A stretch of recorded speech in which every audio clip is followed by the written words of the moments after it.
What's up YouTube, it's Louis here bringing you today's cryptocurrency video. We're going to take a look at Quant today. Thank you guys for your support and for liking the video and for turning the notification bell on. Please leave your opinions down below, whether you agree, disagree or any pointers that I've missed out on Quant. I'd love to get the engagement.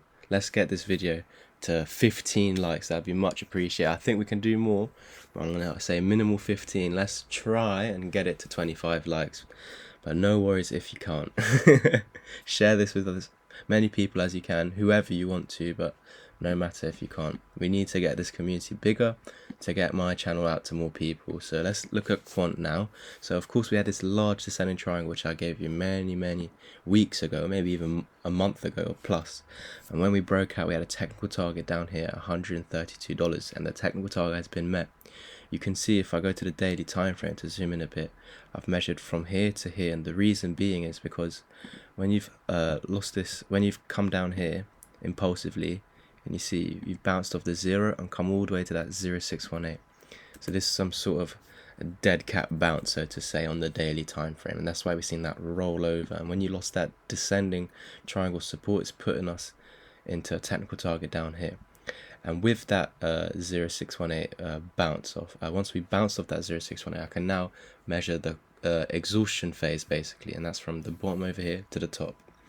So with that, once you lose that 0618 and backtest that support, which you've done exactly right there, you basically have a technical target at the 1618, which was lining up very nicely with that 200 EMA.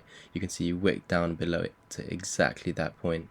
Got rejected from that 1.272. If we were to get above that, confirm as support, we would head to the 1. If you could have confirmed that as support, we would have started heading back up. But you can see when you came down, hit the 1618, you actually tested the 1.272 as resistance, which was previous support. So this is flipping it from a floor into a ceiling, and that's why we've seen the drop from here. Previously it was demand because it was at support, and that's why we had a pump. And you went to a previous demand which flipped into supply resistance, and that's why you dumped. And so the same here, this 1.272 was previous demand, but then it flipped into supply. Then you lost this support over here of the 1618, which basically puts you in a technical target to the 2414, and you can see we completely overshot that. So this for me is telling me we're super overextended to the downside, and that's why we saw this relief rally of some sort. But with that, yes, you go above the 1618, which is like a precursor to us getting to that 1.272. And actually we almost got to the 1, but you couldn't confirm it as support. You lost it and confirmed it as resistance again. You fell back and then confirmed the 1.272 as resistance. So this means that we're going to continue to the 1618.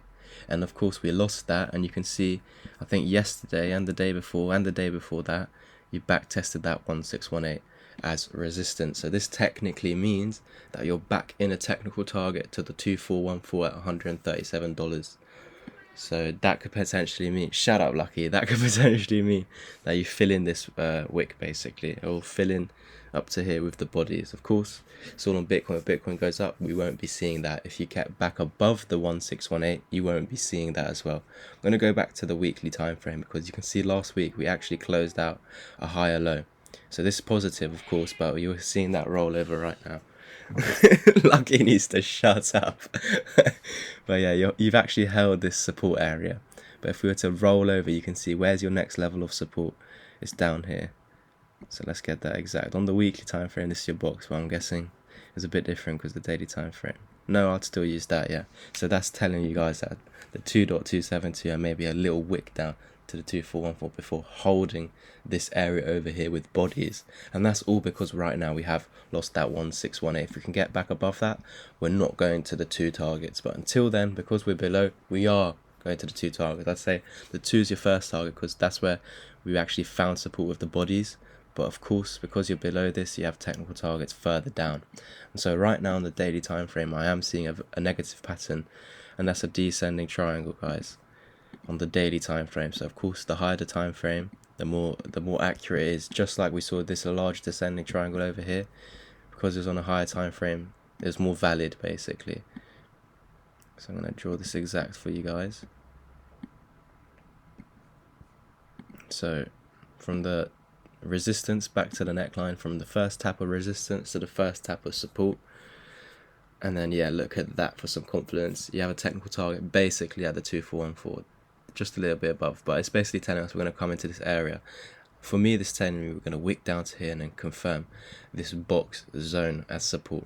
So that's the daily descending triangle. If we lose, where we are now, if we lose $170, you're in a technical target to that.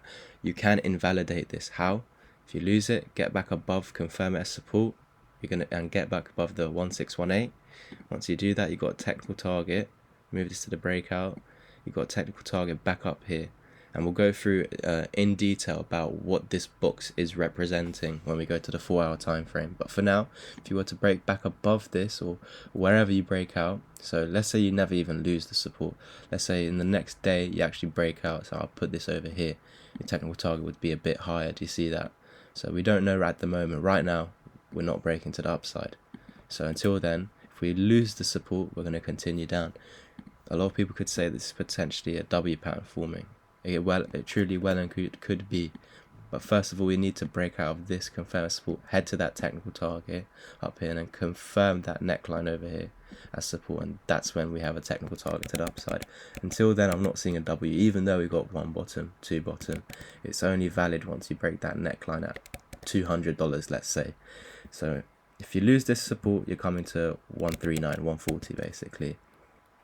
Perfect. So now let's take a look at the 4-hour time frame, because I was seeing another descending triangle, but just a smaller one. So let's go through why I have this box, and I went through this in my last video. This was a massive area that we needed to break if we wanted to see continuation to the upside, because this on the 4-hour time frame was a dead cat bounce. This is the golden pocket, the 050 to the 0618, and if you fail to break above this, this is when you get a dead cat bounce. Let me see if I got notes on it. Yeah, here we go. So a dead cat bounce will form at the end of an uptrend, at the top of an uptrend. Price will then dip and then retrace to the 050 or the 0618 level before dropping and continuing your new downtrend. So once you lose that 0 point, that's when you continue your downtrend basically. In actual fact, you could come all the way to the 0, and if you weren't to lose that, you could actually come back up and attempt to break it again. But of course, most of the time you're going to fall below the 0, backtest it as resistance, and continue down. So if price was to get above that 0618, it would reverse the trend back into an uptrend basically. So that's that dead cat bounce, and this is what we're seeing right now on the 4-hour time frame. That's why when I'm looking for this, I like drawing a pocket basically, because it's the 050 or the 0618 which can get rejected, and in this case both. You fail to close above, confirm its support. If you confirm that support, you'd be above the 4-hour 200 EMA, and you'd actually head to about $300 at the 1618. But of course we rolled over, and so now we need to find technical targets to the downside. So with that, you've had this push, exhaustion, and now we're getting that continuation phase. If you hold the 0, then we could eventually work back our way through this and eventually head to $300. If you lose that 0 point, then we're going to go down. So now you've had this impulse, exhaustion phase, continuation. Now we can measure the exhaustion phase. So from your swing low to your swing high, and you can see you lost your 0618. If we wanted to carry on up, you have a impulse, exhaustion, continuation, but you actually lost the 0618, creating this reversal wave basically. Your fibs are used as a retracement, so you push, retracement, continuation, but now you lost the 0618. You've created this reversal wave. So at the moment we're having a nice bounce from here. This would be a spinning top at support if it closed as is right now, and we've gone through that in multiple videos in the past. It's just that support is a nice candle to buy. But when you're in a downtrend, and that's signaled by this lower high, when you're in a downtrend, it could just work in the short term and roll over, or it may not work at all and just roll over. So we know, lose the descending triangle support, you've got to target the 1618, and now that we've measured from the swing low to the swing high, which was this exhaustion phase over here before continuation, you can actually see that the descending triangle technical target is exactly at the 1618. So that's amazing confluence, guys. Like 2 reasons why we're going to come down here basically. That's what confluence means. So yeah, it's all about, if we can get above that 0618 again, we won't see any further downside. But until then, if we lose this support, or now that we are actually below this, technically speaking, we should have a target to this, but we'll validate this target down here even more as if you lose this descending triangle support. Perfect. So I hope you understood that at the moment. We do have another descending triangle. It's a bit different, the resistance down to here, and then your support is actually that just below that 1618 down here. So you are on another technical target to the downside. Don't know if you've met it yet, I don't think so. So let's check that from the bodies to support, loose support. Yeah, so this smaller descending triangle is actually telling me we are now going to lose this larger descending triangle, and now I'd actually be putting a lower low because your technical target is below the 0 point or the 1 point for now. So that would actually put us then, of course, in the technical target to the 1618, which we are at the moment for losing the 0618. Losing this descending triangle is going to put us below the larger one, and losing the larger one is going to put us in the target to the 1618 as well. So amazing confluence, guys. I'm just going to leave that on the chart. So yeah, guys, that is Quant. I've shown you the bullish outcome, showed you the bearish outcome. So I hope you enjoyed that video. I'll catch you in the next one. And as always, peace.